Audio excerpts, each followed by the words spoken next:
Bonjour les amis, c'est Guib, j'espère que vous allez bien. Pour celles et ceux qui me connaissent depuis un petit peu de temps, vous savez que l'année dernière, j'avais fait une pré-analyse non constructive sur Doc7. Le but de cette vidéo était avant tout de faire une sorte d'intro pour ensuite faire mon analyse non constructive sur Lama Fâché. Et en un an, je n'ai jamais sorti l'analyse non constructive sur Lama Fâché. Mais bon, après tout, on est sur internet, on prend le temps qu'on veut. C'est pourquoi aujourd'hui, j'ai eu dans l'idée directement d'analyser cette chaîne. Un an vraiment que je l'analyse, mais la voyant toujours plus ou moins dans mes suggestions de vidéos, en tendance, etc. C'est vrai qu'au fur et à mesure du temps, je me suis dit, il serait peut-être temps quand même de la faire. Et donc, c'est parti. Tout d'abord, il faut savoir qui est Lama Fâché. Cette chaîne a plus ou moins suivi les chaînes de top et a connu un essor quasi instant. Ce qui en fait en 2 ans la première chaîne de top en France, dépassant Top 10 et Doc7. Cette chaîne a déjà rassemblé plus de 4 millions d'abonnés et a fait plus de 900 millions de vues. Si vous voulez avoir une comparaison avec une autre chaîne YouTube, par exemple, je vais prendre celle de GameX13. GameX13 a presque le même nombre de vues, sauf que lui a fait 3700 vidéos, alors que Lama Fâché en a fait 600. Donc on arrive au presque milliard de vues en ayant plus de 3000 vidéos de moins. Et justement, le fait de voir ce genre de chaîne là, et d'ailleurs si je dis pas de bêtises, il n'y a que 2 chaînes où on n'a pas réellement l'identité du créateur, Lama Fâché ainsi que Code4Lan. Il y a sûrement également d'autres chaînes YouTube, mais c'est les 2 seuls réellement que je connais. Et justement, pas mal de youtubeurs ont fait des vidéos par rapport à l'identité de Lama Fâché. Ils ont fait leur petite théorie par rapport aux preuves qu'ils ont trouvées. Et justement, je vais vous montrer un youtubeur qui a fait sa théorie sur Lama Fâché et ensuite je vous donnerai directement la mienne. Bon les amis, pour cette analyse de vidéo, j'ai décidé justement d'en prendre une de la chaîne de Niz. Le titre Lama Fâché, qui est son créateur. Il dit bien dans le titre que c'est une théorie et c'est pourquoi je voulais analyser ça devant vous. On va essayer de voir s'il n'y a pas des petits contre-exemples à côté. Et c'est parti. Salut à tous, c'est Naizei. Aujourd'hui on se retrouve pour une vidéo très spéciale. Une vidéo sur Lama Lavé. Oui, je sais, vous avez sûrement écouté des centaines et des centaines de vidéos sur Lama fait chier, qui ne font que de se répéter. Eh bien, comme vous le savez sûrement, ce n'est pas mon cas de répéter ce que tout le monde dit. Aujourd'hui, moi et des amis, nous avons trouvé des informations inédites. Alors, s'il y a des informations inédites, moi je suis pressé de voir directement la vidéo. Parce qu'après tout, beaucoup de gens veulent savoir l'identité de Lama Fâché. Mais à côté, comme c'est écrit théorie dans le titre,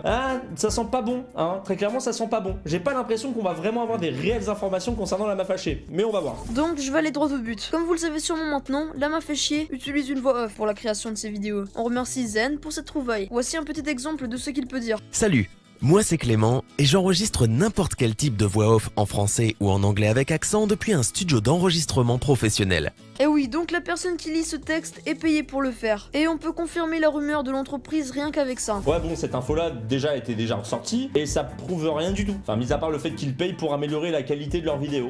Mais à part ça, il n'y a pas grande chose à dire. Mais non, je n'aurais pas fait de vidéo juste pour cette information. Il faut savoir que Lama fait chier n'a pas qu'une seule chaîne. Elle en a environ une quarantaine. Cette chaîne que je vous ai affichée à l'écran, dont je ne dirai pas le nom pour sécurité en cas de strike. C'est écrit, c'est News People.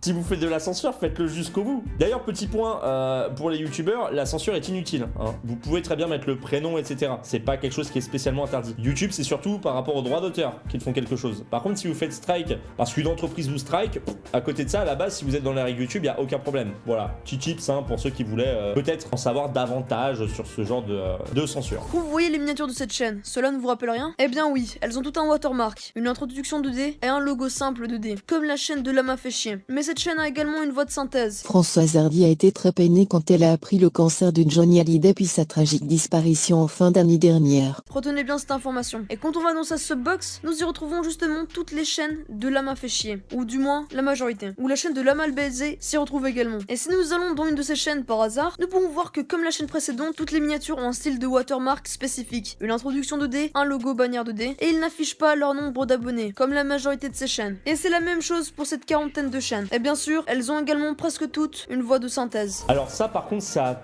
prouve absolument rien. Alors déjà, comment tu sais qu'il y a 40 chaînes alors que t'en montres vraiment pas beaucoup dans cette vidéo? Tu vas en montrer 5. Et c'est pas parce que le style est le même, et pour le coup, hein, le style n'est absolument pas le même. Exemple, miniature de Lama Fâché et miniature de News People. Il y a juste un watermark. Et après, concernant les vidéos, que ce soit 2D, etc., bah dans ce cas-là, je vais te prendre un contre-exemple, WatchMojo. Ils ont aussi leur watermark sur les miniatures. Leur vidéo, c'est du 2D avec une voix toute simple. Et pourtant, cette entreprise n'est absolument pas liée à Lama Fâché. Et si c'est dire, franchement, bah alors là, je suis choqué. Mais le watermark, il est là pourquoi? Il est juste là pour éviter que des chaînes comme Jericho puissent reprendre directement la miniature pour la mettre sur leur chaîne. Il n'y a pas besoin d'aller plus loin, hein. C'est une sorte de petit copyright. C'est comme si moi en fait sur mes miniatures je mettais un tout petit logo en haut à droite de mes miniatures pour éviter qu'on me les vole. Là moi je sais qu'on peut pas me les voler parce qu'il y a ma tête dessus. Mais vous voyez un petit peu ce que je veux dire. C'est que là t'es en train de faire un rapprochement alors qu'il n'y en a aucun à faire. C'est juste un même style de vidéo. Et il y en a des centaines qui font le même style de vidéo que Lama Fâché. Mais voilà, continuons. Sauf une chaîne qui a titillé mon attention. La chaîne qui m'a intéressé s'appelle Lion Expert. Donc je vais vous passer un bout de ses vidéos. Le rire est encore le meilleur remède contre le stress. Alors pourquoi ne pas en abuser en se rappelant les poissons d'avril des années précédentes? Cette voix ou cette qualité de micro ne vous rappelle rien? Eh oui, ce micro est presque voire carrément le même que celui de l'ancienne voix de la masturbation. Simple coïncidence? Je ne crois pas. Juste non. Maintenant, t'as un mauvais micro. T'es comme la ma fâchée. Qu'on me dise la logique réelle derrière cet argument, qui n'en est pas un finalement. Parce que dans ce cas-là, je peux dire que je suis comme Hitler parce que moi aussi j'aime bien les chiens. Vous comprenez un peu le fait qu'il n'y a aucune logique là-dedans? Le nombre de chaînes YouTube où ils ont un micro de merde et pourtant c'est pas la ma fâchée, bah là c'est pareil. Alors du coup, moi ce que j'ai voulu faire, c'est écouter la voix de la chaîne Quad 9 et je vous mets un extrait. Dans un interview pour le confrère de la province, la célèbre chanteuse Vita avait dévoilé que Diams n'est plus en France désormais. Vous pouvez quand même vous rendre compte que la ma fâchée a plus un accent de l'Est et là c'est plus un accent du Sud en fait. Après c'est peut-être moi par rapport à mes oreilles, mais dites-moi ce que vous en pensez. Pour moi il n'y a rien à voir entre les deux chaînes. Et cette chaîne nommée Lion Expert est passée en tendance sur sa première vidéo, alors que cette dernière était une vidéo présentation. J'en déduis donc que son propriétaire, nous pouvons le dire maintenant, la m'a fait chier, a payé pour qu'elle passe en tendance. Avec 200 vues, franchement, pour toi, elle a payé 200 vues pour aller en tendance. Et le pire, et je vais vous dire le pire, c'est que le screen que tu montres, bah c'est le moment où elle était plus en tendance. Parce que sinon, t'aurais montré directement la place en tendance. Alors, soit elle a payé en tendance, et dans ce cas-là, c'est faux. C'est quelqu'un qui t'a rapporté ça, mais en fait, c'est une intox. Ou alors, soit c'est vrai, dans ce cas-là, tu l'as pris après qu'elles sont en tendance. Ce qui est bizarre, c'est que si elle avait été en tendance réellement, bah elle aurait fait quand même beaucoup plus de vues. Parce que payer pour 250 vues pour aller en tendance, mais rien gagner de plus, bah il y a aucun intérêt. Donc, pour faire simple, pour moi, je dis bien pour moi, c'est un bug YouTube. Ça arrive. Des fois, on a des vidéos, on comprend pas. Et bien, c'est tout simple. Des fois, il faut accepter le fait que le robot ou alors la personne qui gère les tendances a des bugs, tout simplement. Mais ce délire de à chaque vue parce que elle a été en tendance, mais tu te rends compte qu'elle a gagné aucune vue supplémentaire, il y a aucun intérêt, très clairement. Et on va arriver à la dernière partie de la vidéo. Accrochez-vous bien. Comme vous le savez sûrement, ça commence à faire pas mal de temps que les gens savent que Lama est une entreprise, mais jamais encore nous n'avons trouvé son créateur. Et bien après quelques recherches, Ghost Friend, un très bon dessinateur, a trouvé cette fameuse information. Mais il n'était pas sûr de cette trouvaille. Et bien donc je vais vous expliquer. Un youtubeur nommé Antoine BM, attention, cela n'est qu'une théorie. Moi je vous donnais ce que j'ai, c'est à vous d'y croire ou non. Et bien cette personne avait un site nommé Lama fait chier, qui aujourd'hui n'existe plus, d'après ce que j'ai pu voir, du moins, le nom a été changé. Si nous nous rendons sur sa biographie, nous voyons ça. Antoine BM est un entrepreneur et podcasteur parlant de développement personnel et orienté vers le business. Il est né le hop hop hop hop, on va pas rentrer dans le privé par contre. Il crée sa société BM Prod par l'intermédiaire de sa société où il y vend des informations donnantes sur des conseils de la crypto-monnaie, boursière et surtout dans le coaching. Il est fondateur du blog Lama fait chier, devenu par la suite le blog Masterblog, comme je vous l'ai dit tout à l'heure. Il détient le nom du domaine lamafaichier.com et n'exclut pas de le réutiliser un jour, ainsi que tous les noms associés pour l'utilisation de la chaîne YouTube Lama fait chier, qui est une chaîne de top dépassant les 2 millions d'abonnés actuellement. C'est lui qui pose sa voix sur les vidéos, car auparavant c'était une voix féminine synthétisée, qui était au relais pour faire différents tests sociaux. Voilà, par exemple cette information est totalement fausse, car comme a pu le démontrer Zen, c'est une voix payée qui pose sa voix sur ses vidéos. Donc on peut en déterminer que l'ancienne voix de Lama fait chier a tout simplement été licenciée, mais tout comme dans sa chaîne YouTube, Lama, Antoine fait croire qu'elle est malade. Bref, on continue. Il est par ailleurs également le créateur d'une chaîne secondaire nommée Eureka, créée en novembre 2016, qui fut abandonnée 4 mois plus tard, qui se définissait pour jouer, se faire des tests et des énigmes d'intelligence. Et bien c'est ça qui peut confirmer que Antoine est bien derrière tout ça, car quand Stop Concert a demandé à Lama fait chier combien de chaînes elle avait, Lama a répondu Lama fait chier et Eureka. Et oui effectivement, ça commence à faire pas mal de points là. Alors là par contre, pour finir, va vraiment falloir m'expliquer l'argument là-dedans. Déjà, faut savoir une chose, Lama fâché, tout le monde savait que Lama fâché avait créé Eureka par la suite. Hein. Ça avait été partagé sur les réseaux sociaux tout simplement parce que Lama fâché avait fait une vidéo et en fin de vidéo elle avait expliqué qu'elle avait une seconde chaîne. C'est pas quelque chose de nouveau, mais venir dire que Antoine BM, c'est le créateur de la chaîne parce que t'as été déjà sur un wiki YouTube, donc créé par une communauté, hein, ne l'oublions pas. C'est pas un truc très professionnel non plus, hein, quand tu vois certaines descriptions, ça va pas très loin. J'ai été sur celui de Maxella et je vous avoue ça m'a fait un petit peu rire, genre vous avez juste allé dans ses anecdotes. Bon déjà il poste des choses genre assez particuliers, genre bon en même temps c'est la communauté qui l'écrit, mais genre il est l'ami de Sir Gibzy. Genre qu'est-ce qu'on en a à branler? Bah ça c'est un peu le Wika YouTube, hein, si tu veux un petit peu creuser plus loin sur le youtubeur histoire de savoir un petit peu sa vie, tu vas dessus. Mais en soi, utiliser un Wika YouTube français pour utiliser des arguments, ça ne colle pas. Et la preuve elle est toute simple, pourquoi ce n'est pas un argument? Bah parce qu'Antoine après derrière a décidé de répondre directement à ça. Je vais vous mettre rapidement l'extrait. Moi il y a quelques années, j'avais un blog qui s'appelait Lama Fâché, que j'ai créé en 2012. C'était un blog qui parlait de blogging, voilà, C'était un moment, je découvrais cet univers-là, ça me fascinait et j'avais envie d'en parler. Et le meilleur moyen pour en parler, c'était bien sûr un blog. Et j'ai choisi le nom Lama Fâché parce que j'aime bien Tintin. Quand j'étais petit, je lisais Tintin. Il y avait une histoire avec un lama. Il y avait une sorte de gag récurrent avec un lama qui crachait sans arrêt sur le capitaine Haddock, ce qui est assez rigolo. Et il y avait le péruvien qui disait à chaque fois quand lama fâché, lui toujours faire ainsi. Et voilà, moi ça me faisait marrer. Du coup, j'ai repris cette terminologie-là, Lama Fâché. Cette terminologie ne m'appartient pas. Elle vient d'une bande dessinée. Quelques années plus tard, qu'est-ce que je vois pas? Je vois qu'il y a une chaîne YouTube qui a été créée qui s'appelle comme ça, qui s'appelle Lama Fâché. J'étais vert. J'ai vu ça, je me suis dit bon bah on laisse passer, hein, c'est pas grave. Et donc ce truc de Lama Fâché, bon bah je m'en fous, tu vois, c'est un gars qui fait son truc, qui fait son business dans son coin, je respecte. Et il se trouve que les gens aiment pas. Enfin, en tout cas, les gens qui regardent pas n'aiment pas. Et ils ont décidé, va savoir pourquoi, de faire une sorte de fatwa, de chasse aux sorcières. Il y a des mecs qui sont super intelligents, vraiment des fins limiers du web. Ces mecs-là devraient devenir flics, franchement. Vraiment, les gars, respect, bravo. Qui sont allés sur archive.org, qui ont tapé lamafâché.com et qui ont vu que j'avais un blog qui s'appelait comme ça il y a quelques années. Puis en plus, je le dis souvent, donc ils m'ont peut-être simplement écouté. Et donc, ils se sont dit, bah, comme c'est lui qui a écrit un blog qui s'appelait comme ça, c'est forcément lui qui a créé la chaîne YouTube. Puisque les homonymes, ça n'existe pas. Bel esprit de déduction, vraiment. Et donc, depuis, ça fait depuis 1 ou 2 ans que je me fais plus ou moins harceler par des mecs sur internet à cause de ça. Voilà. Des mois de recherche mais foutu à la poubelle, complètement là. Bon, cette analyse est terminée, il est temps de passer rapidement à la conclusion de cette vidéo. Même si c'est une théorie et qu'on peut se cacher derrière une théorie, cette vidéo là en fait présente des arguments qui sont dans la majorité faux. On prend un wiki YouTube pour donner des arguments et le pire c'est qu'après quand Antoine répond, eh ben le wiki YouTube francophone change son article. On ne peut pas utiliser directement quelque chose qui est créé par la communauté pour en faire des arguments. Et le pire c'est que tu dis que tu balances des infos inédites, mais il n'y a aucune information réellement inédite en fait dans ta vidéo. J'ai pas spécialement de problème avec Nizet en soi, c'est juste la théorie en question. J'avais besoin d'analyser une vidéo dans le pack qui parlait de théorie justement de Lama Fâché. Et le problème c'est que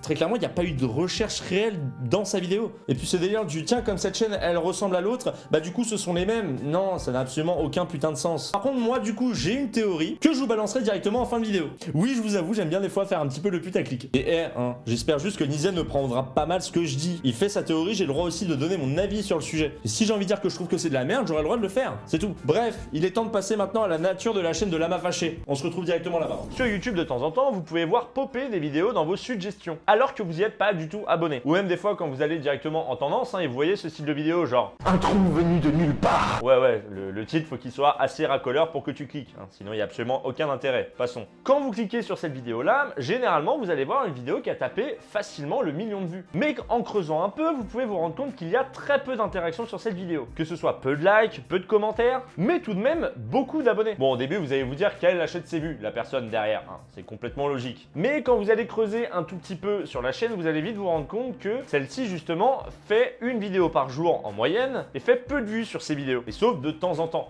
Exemple, sur la chaîne de Lama Fâché, les vidéos font en moyenne à peu près 60, 70, voire 80 000 vues, et d'un coup, PAM 800 000 vues. Et en fait, la technique de ces chaînes-là, c'est pas de créer une communauté, ils en ont rien à foutre les créateurs. C'est juste de balancer plein de vidéos en espérant qu'une d'entre elles finisse par marcher, histoire juste de monter des chiffres. Comme chaîne par exemple, je pourrais vous parler de Mauno, qui pendant un moment avait fait énormément de vues, surtout pendant la période du N-Spinner, et il s'en cachait pas, il faisait presque 2 vidéos par jour, on l'a assez vu comme ça. Code for LAN, ou encore par exemple, je sais pas, Jericho. Si vous allez sur la chaîne de Jericho, des fois il va faire 5 000, 10 000 vues, et d'un coup il va t'en faire 100 000, 400 000.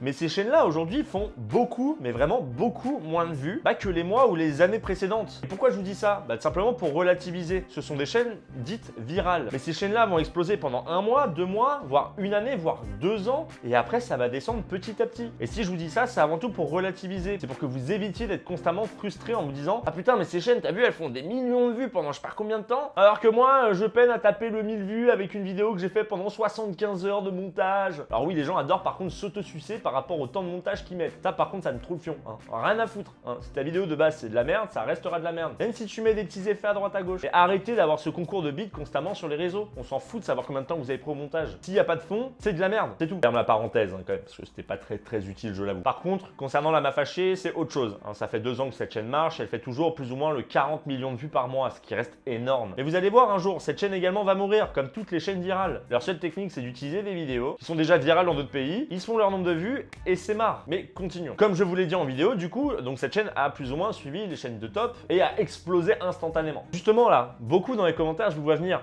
me disant disant que Lama Fâché c'est une chaîne cancer, qu'elle n'a pas sa place sur YouTube, qu'elle ne mérite pas son nombre d'abonnés. D'ailleurs j'aime bien ce terme, hein, mériter son nombre d'abonnés. Je sais pas à quoi ça correspond. Quoi, quand t'as 1 million d'abonnés, il faut voir par rapport à la qualité que tu fais. Il n'y a aucun sens. Alors justement, mon but là, c'est plus ou moins de répondre à vos remarques. Et tout d'abord, est-ce que Lama Fâché est réellement une chaîne cancer? Bon, déjà, qu'est-ce qu'une chaîne cancer, hein? On va peut-être se poser la question, parce que tout le monde l'utilise à tort et à travers, mais on ne sait pas spécialement ce que ça veut dire. Si on essaie de comprendre la métaphore, sachant qu'un cancer est une tumeur implantée dans l'organisme, il y a deux choix. Soit la tumeur grossit et du coup, elle finit par te tuer, soit on la traite pour finir par la tuer. C'est risqué, mais ça peut sauver des vies. Donc, si Lama Fâché était une chaîne cancer, ça voudrait dire qu'elle a créé un concept de vidéo qui a été repris par plusieurs youtubeurs, ce qui après, du coup, a créé une tumeur généralisée. Elle prend de l'ampleur, elle se multiplie encore et encore, sauf qu'elle ne tue pas le viewer, mais son objectivité. Et là, du coup, on finira par avoir des viewers complètement abrutis par la chaîne qui diront « Ouais, mais tu peux pas critiquer, t'as pas assez d'abonnés. » Vous savez, je pourrais faire beaucoup de vidéos par rapport à ce style de remarques-là, tellement qu'il y en a des ridicules. Alors oui, par contre, ça va aussi dans l'autre sens. Vous savez, les gens qui disent constamment « Ouais, mais de toute façon, cette chaîne, elle est cancer parce qu'elle est cancer. » Qui est également aussi ridicule. Hein. Et au final, elle fait partie du cancer. Mais comme Trash, comme Top 10, comme Doc7, ou comme beaucoup de chaînes ayant explosé grâce à un concept de vidéo qui a beaucoup marché. Et exemple, la critique. Oui, pour moi, je suis aussi une chaîne cancer. Parce qu'en France, en fait, je fais partie des gens qui ont plus ou moins amené la critique sur la plateforme. Le pompier. Le pompier. Beaucoup ne vont pas comprendre et c'est pourquoi je vais m'expliquer. Oui, avant que vous m'insultiez dans les commentaires, s'il vous plaît. Hein, faites preuve un petit peu d'ouverture d'esprit. On a tous créé une chaîne qui a marché à partir d'un concept ou qui a lancé un nouveau concept sur YouTube. Et forcément, dans le tas, t'as un pourcentage d'abus. Ce pourcentage d'abus apporte une très mauvaise image au concept qui à la base peut être un concept cool. Exemple, la critique ou les tops. Moi, je suis quelqu'un qui est fan des tops et j'aime beaucoup la critique. Le souci, c'est qu'à la fin, on se concentre tellement sur ce pourcentage qui est infime qu'on finit avec des gens qui font une généralité sur tout. Alors, ouais, certes, je m'égare un peu, mais j'ai de plus en plus de mal avec le terme cancer, qui est pour moi bien souvent pas spécialement approprié, justement. Et après tout, on est tous la chaîne cancer de quelqu'un. Et ça, c'est surtout un message pour ceux qui font de la critique sur Internet. Arrêtez d'utiliser des termes du genre « lui, c'est un youtubeur cancer » ou alors sinon, donnez des réels arguments. Parce que ce terme est violent et très clairement, des fois, la chaîne n'est pas spécialement cancer. Alors que les gens ne le prennent pas mal, hein. C'est juste que j'ai essayé de voir par rapport à la métaphore du terme cancer. Mais justement, je me suis demandé pourquoi les gens trouvent que Lama Fâché c'est une chaîne cancer et pas par exemple Doc7. Pourquoi beaucoup de gens critiquent surtout cette chaîne sans réellement la regarder, en affirmant que cette chaîne c'est de la merde? Et ce qui fait que les gens pensent ça, et justement c'est le point suivant, c'est l'image. Dans ma vidéo de Doc7, je vous ai expliqué la technique de Doc7. En gros, voici l'extrait. Je vous ai expliqué en quelques petits points pourquoi Doc7, d'après moi, a tout compris à YouTube. Et donc nous parlions justement de l'image. Comment faire pour avoir une bonne image sur Internet. Et c'est drôle parce que je vais vous dire comment faire alors que moi j'ai une image de merde. Et moi ça me fait rire, c'est quelque chose que j'aime bien. Parce que quand t'as enculé, les gens t'écoutent plus. Je ne sais pas pourquoi. Mais commençons tout d'abord par le plus important, les réseaux sociaux. Pour ceux qui ne savent pas, hein, quand tu as une communauté, c'est toujours bien d'être sur Twitter, Instagram, Snapchat ou encore Facebook. Et le problème qui peut se poser, ça on le voit souvent avec les youtubeurs tels que Cyprien, Norman ou autres personnes, et ben on a carrément l'impression que c'est un community manager qui gère leur Twitter par exemple. Et là je prends que Twitter bien entendu, parce que c'est le réseau auquel je suis le plus présent. D'ailleurs pour ceux qui veulent me suivre, hein, c'est Sir Gibbsy. Hein, tu devrais me trouver assez facilement. Mais justement, le fait d'avoir ce côté un petit peu community manager qui gère le Twitter d'un des youtubeurs, et ben ça retire un petit peu le côté humain du youtubeur. On a plus l'impression que bah, le mec en fait on a un petit peu rien à branler. Doc7 c'est l'inverse. Doc7 c'est quelqu'un qui prend vachement part au débat sur Twitter, comme beaucoup de youtubeurs, hein. Je dis pas qu'il y a que Doc7 qui fait ça, hein, faut pas non plus déconner, mais beaucoup de youtubeurs aussi le font, ils ont ce côté vachement humain. Mais Doc7 prend part au débat, mais jamais au drama. Hein. Généralement quand il y a un drama, Doc7 se met derrière le youtubeur qui a le plus de followers. C'est comme ça. Est-ce qu'il a tort de le faire parce qu'on pourrait dire qu'il a pas de couilles? J'en sais rien. Ça c'est pas du tout mon problème. Mais ce que je veux dire c'est que quand il y a un drama, lui il prend la meilleure solution. Mais d'un côté, il a complètement raison de faire ça. Hein. Le fait de prendre part à aucun drama, et ben ça nique pas ton image. Et si tu suis toujours le plus gros youtubeur, bah ce qui va se passer, c'est que bah les gens, ils vont forcément vous suivre, hein, parce que c'est toujours le plus gros youtubeur qui a raison, quoi qu'il arrive, sur internet. Enfin, en tout cas sur YouTube, je vais te dire. Mais bon, pour continuer un petit peu sur l'image de Doc7, comment fait-il pour avoir également une image positive? Il n'y a pas que les réseaux sociaux. Les œuvres caritatives. Les œuvres caritatives, c'est très important quand tu veux avoir une bonne image. Je sais pas, tu fais par exemple des lives, tu fais des vidéos, où tu vas, je ne sais pas, dans certains endroits. Et ça donne une très bonne image. Alors, attention, parce que je vois venir les gens qui vont sûrement me critiquer parce que je dis ça. En aucun cas je dis que c'est une mauvaise chose. En aucun cas je pense qu'ils calculent tout ça pour avoir une bonne image. Je n'en sais absolument rien. Hein. Je vais pas faire de la diffamation. Ce que je veux dire, c'est que pour moi c'est très important. Si on veut avoir une bonne image, les œuvres caritatives, c'est quelque chose de primordial. Hein. Et bien Doc7 c'est exactement ce qu'il fait. Et moi je trouve que c'est une bonne chose. Et peu importe si la personne ne cherche qu'à se donner une bonne image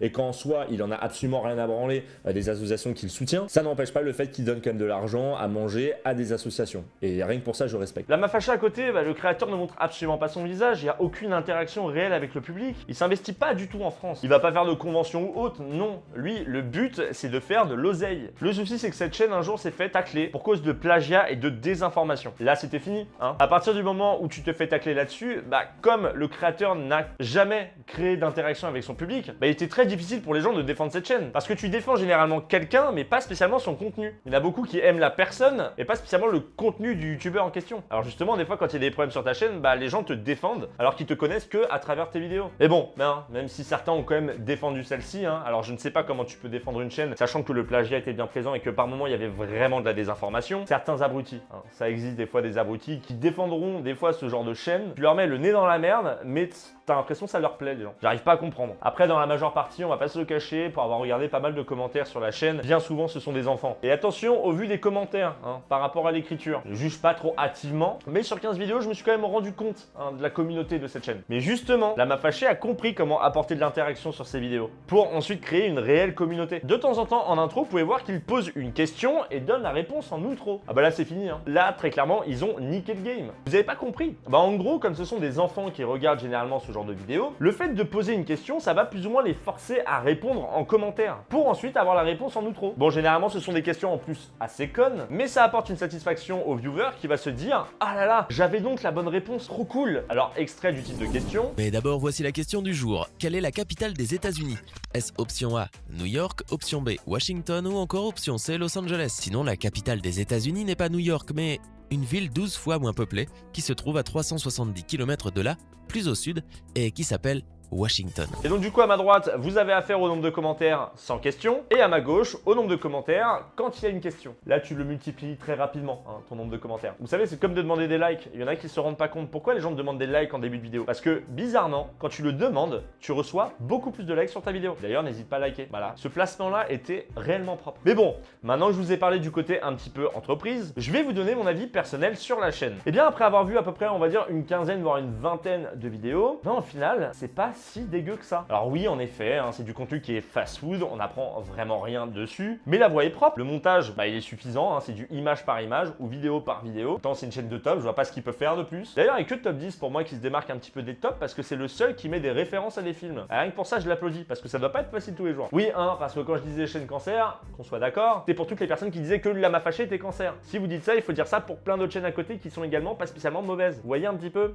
ou pas que vous m'avez déjà insulté en commentaire, s'il vous plaît, comprenez, je me sens seul là. Enfin bon bref, parce que je m'égare, très clairement je m'égare. À un moment, j'ai pu voir le Momo Challenge se présenter sur YouTube. Quel putain de challenge d'ailleurs. J'ai presque cru que ce n'était pas fake. Un peu comme les Pères Noël tueurs, encore les lapins tueurs ou autres conneries de ce genre. Et du coup en live, j'ai essayé de trouver des vidéos du coup qui expliquaient le Momo Challenge, surtout un petit peu l'histoire derrière, ça reste quand même assez important. Et ben au final, sur 10 vidéos, il n'y a que la chaîne de La Mafaché qui a fait une vidéo expliquant plus ou moins l'histoire derrière. Alors attention, faisant partie des vidéos les plus regardées. Mais là, surtout mon but en fait dans cette vidéo également, c'est de vous faire réfléchir un petit peu sur votre objectivité. Parce que j'ai l'impression que plus le temps passe sur YouTube et plus on est formaté et surtout vachement influencé. Et je vais pas vous dire le contraire, je fais partie des gens qui ont influencé une certaine catégorie de personnes par rapport aux critiques que je fais sur des youtubeurs. Et ben moi aujourd'hui mon but c'est surtout de vous dire faites surtout votre propre avis par vous-même. Ma précédente vidéo par exemple sur PNL, je vous avais dit qu'il fallait plus ou moins s'ouvrir l'esprit et qu'il fallait arrêter d'être un mouton, toujours là à écouter tout le monde, mais jamais à regarder soi-même. Vraiment faites-vous votre propre avis par vous-même et ça vous fera beaucoup de bien. Vous verrez, d'avoir un avis qui est propre à vous. Réellement, je n'aime pas du tout cette chaîne parce que je trouve ça mou, parce que le rythme est pas terrible, que l'ambiance elle est pas spécialement présente. Je fais pas non plus partie de l'âge requis pour regarder ce genre de vidéos. Généralement, ce sont quand même des jeunes comme je vous l'ai dit, mais on va pas se le cacher, cette chaîne a su titiller la curiosité de 4 millions de personnes. Tout simplement parce qu'au final, le gérant a compris comment fonctionnait YouTube. Est-ce que vous savez quand même que cette chaîne a gagné 64 000 abonnés en un jour juste grâce à une vidéo sur le hand spinner? C'est pas un coup de chance, c'est juste un coup réalisé par un bon entrepreneur. Et justement, le but de ma vidéo sur Doc7, c'était de vous dire à quel point il avait compris comment fonctionnait YouTube,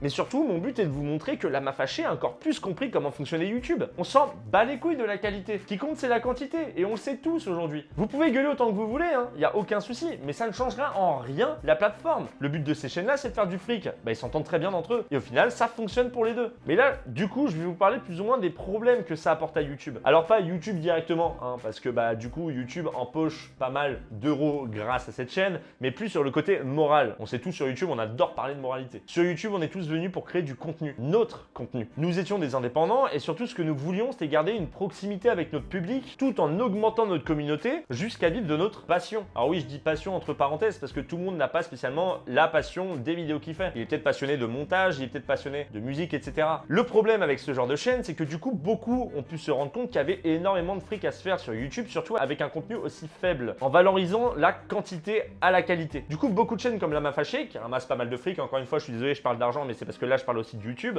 bah du coup, ils sont mis en avant par YouTube, et à côté de ça, du coup, ça fait de l'ombre aux créateurs qui, eux, veulent partager leur passion. Et j'anticipe également certains commentaires. Moi aussi, hein, j'apporte une très mauvaise image à YouTube ou même au streaming parce que je regarde du contenu télévisuel directement en live. Bah du coup, de plus en plus de personnes le font. Alors, il y a des gens qui le faisaient déjà avant moi, mais ça n'empêche pas le fait que ça a amplifié la chose. Quand certains se sont rendus compte qu'on pouvait réunir 5000 personnes devant Etchebest, du coup, bah à côté de ça, je fais de l'ombre à d'autres vidéastes qui font bien souvent des lives qu'on ne voit pas parce que bah moi, je suis constamment devant comme plein de youtubeurs dans ce style. Ça apporte un problème, j'en suis conscient. Après, malheureusement, moi, c'est quelque chose que j'aime faire. Et du coup, essayons de trouver plus ou moins la source du problème. Et je vais être franc, pour moi, c'est entièrement de la faute des viewers et de YouTube. En aucun cas, une chaîne comme Lama Fâché est fautive, puisque son but c'est de faire du fric, et elle en fait. Alors, certes, celui qui regarde le contenu, mais aussi celui qui le critique. C'est aussi de sa faute. Ah oui, parce qu'en soi, là, par exemple, je suis en train de faire une analyse de la chaîne. Forcément, vous allez plus ou moins certains regarder cette chaîne-là pour voir si bah, votre avis est le même que le mien, par exemple. Donc, ça lui fait plus ou moins de la pub, même si je n'aime pas cette chaîne. Parce que j'ai appris au fur et à mesure du temps que bah, même une mauvaise pub, en fait, finalement, reste une bonne pub. Et que peu importe si je crache sur la gueule de la chaîne, eh ben, le nom de la chaîne est quand même inscrit, hein, et les viewers bah, suivront, simplement. Alors, le meilleur moyen, si vous voulez plus ou moins anéantir ce genre de chaîne, c'est de les boycotter, tout simplement. Mais c'est dur, hein. Vous avez vu, on a un petit peu un ego qui fait qu'on a besoin d'exprimer notre avis. On a besoin de dire ce qu'on en pense, dire que c'est de la merde parce que, vous savez, genre, ça vous énerve hein, de voir que des fois des vidéos font 3, 5 millions de vues, 18 millions de vues de temps en temps. Et tu te dis, mais ah, les fils de pute, tu vois. Eh bien, il faut savoir prendre sur soi de temps en temps. Après, moi, c'est un conseil, hein, parce que je suis incapable de le faire. Ce conseil, peut-être que vous le prendrez en compte de toute façon. Vous faites ce que vous voulez. Et maintenant, pour finir, les amis, hein, je vous l'avais dit, ma propre théorie sur la chaîne de Lama Fâché. On ouvre la parenthèse, c'est parti. Pour moi, Lama Fâché est une entreprise gérée par plusieurs personnes. Elle vient d'Europe de l'Est. Je dis ça par rapport à la voix en fait de la fille au début de la chaîne quand elle a été créée. Les gérants de la chaîne de Lama Fâché ont plusieurs chaînes en Russie et quand ils voient qu'une vidéo marche bien en Russie, ils la traduisent en français pour ensuite la partager sur la chaîne de Lama Fâché afin de faire également beaucoup de vues. Et bien souvent, cette chaîne en plus apparaît en tendance. Ça veut dire qu'elle respecte les conditions de l'algorithme de YouTube. Est-ce que ça se dit conditions de l'algorithme de YouTube? Je ne sais pas, mais j'espère que vous m'avez compris. Et même si cette chaîne repompe du contenu, elle n'a jamais aucun problème de strike. YouTube ne fait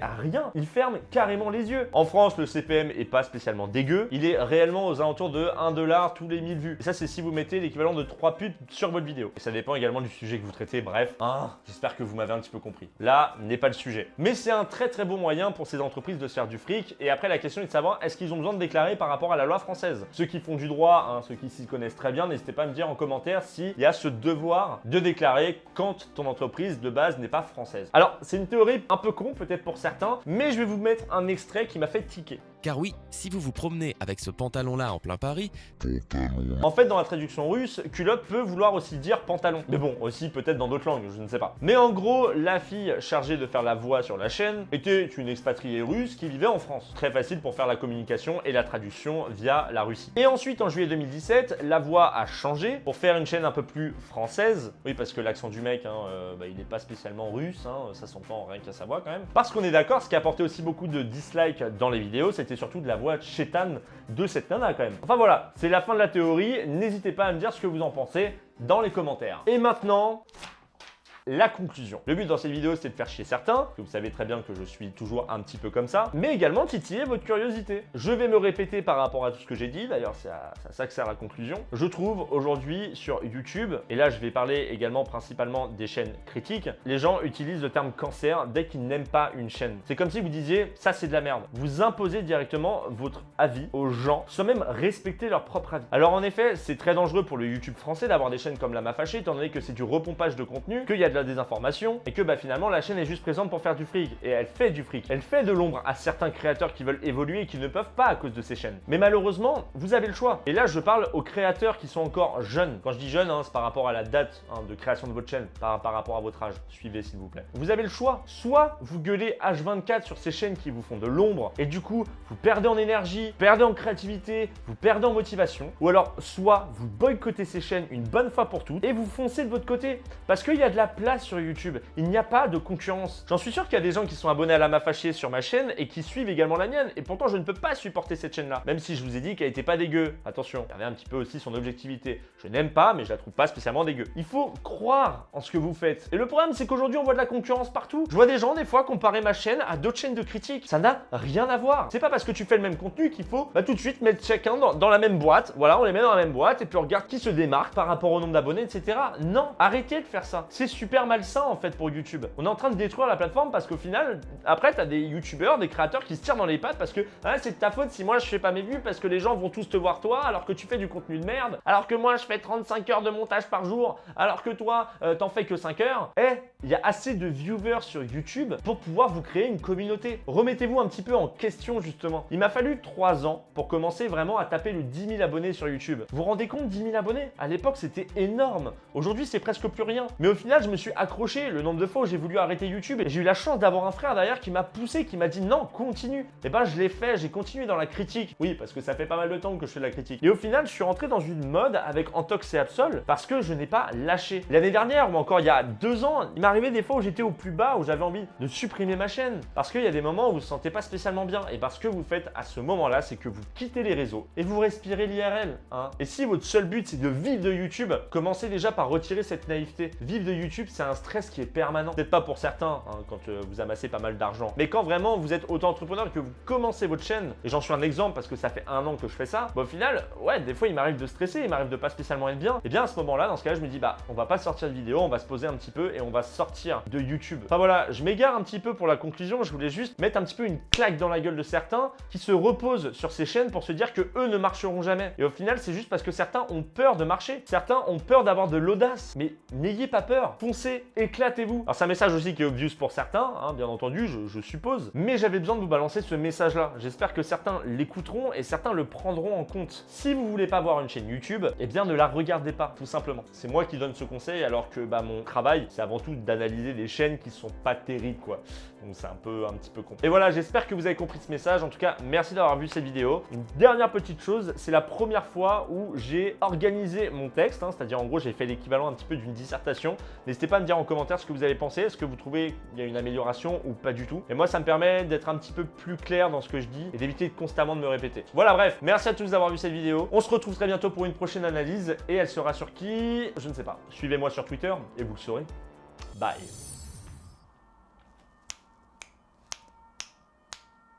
Le pompier, le pompier.